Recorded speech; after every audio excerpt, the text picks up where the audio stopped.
अस्सलाम वालेकुम। इल्मी दुनिया न्यूज HD के साथ मैं हूं नायरा भट्टी। सबसे पहले शामिल करते हैं आज की अहम खबर। Supreme Court practice and procedure case, chief justice और दरखास्त गुजार के वकील के दरमियान तलख कलामी। Supreme Court practice and procedure act के खिलाफ दरखास्तों पर समाअत फुल कोर्ट कर रहा है। जस्टिस एजाजुल हसन ने रिमार्क्स दिए कि पार्लियामेंट रूल्स नहीं बना सकती, ना ही रूल्स बनाने के लिए कानून साजी कर सकती है। मौजूदा कानून के दायरा कार में रहकर रूल्स में तब्दीली का इख्तियार सिर्फ सुप्रीम कोर्ट के पास है।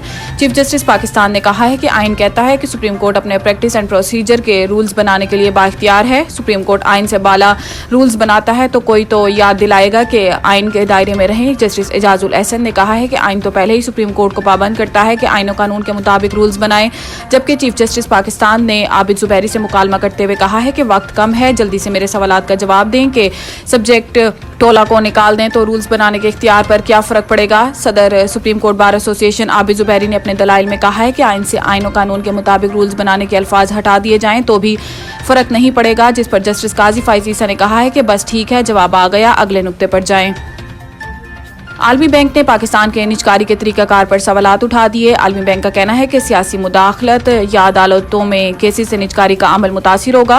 पाकिस्तानी हुकूमत कंपनियों का मुनाफा जनूबी एशियाई ममालिक में सबसे कम है। पाकिस्तानी हुकूमत कंपनियों का 2014 में मुनाफा GDP के 0.8% था और 2020 में सरकारी कंपनियों के नुकसान GDP के 0.4% के बराबर रहे थे। आलमी बैंक ने कहा है कि पाकिस्तान का निजकारी प्रोग्राम 2007 के सुप्रीम कोर्ट के फैसले के बाद से रुक गया है। सुप्रीम कोर्ट के पाकिस्तान स्टील मिल्स और रिकॉर्डिंग फैसलों से पाकिस्तान का आलमी सतह पर मुआहिदों को पासदारी न करने वाले ममालिक के तौर पर उभरा। आलमी बैंक ने मजीद कहा है कि सियासी जमातें भी निजकारी प्रोग्राम पर मुत्तफिक नहीं हैं और दूसरे ममालिक की हुकूमतें कंपनियों को निजकारी पर अदालतों में केसेस का इम्कान है।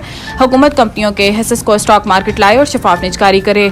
बैंक ऑफ इसराइल का पहली बार 30 अरब डॉलर गैर मुल्की करेंसी ओपन मार्केट में बेचने का ऐलान। खबर एजेंसी के मुताबिक हमास और इसराइल के दरमियान लड़ाई के बाद पैदा होने वाली सूरत हाल के नतीजे में बैंक ऑफ इसराइल ने पहली बार 30 बिलियन डॉलर गैर मुल्की करेंसी ओपन मार्केट में बेचने का ऐलान किया है।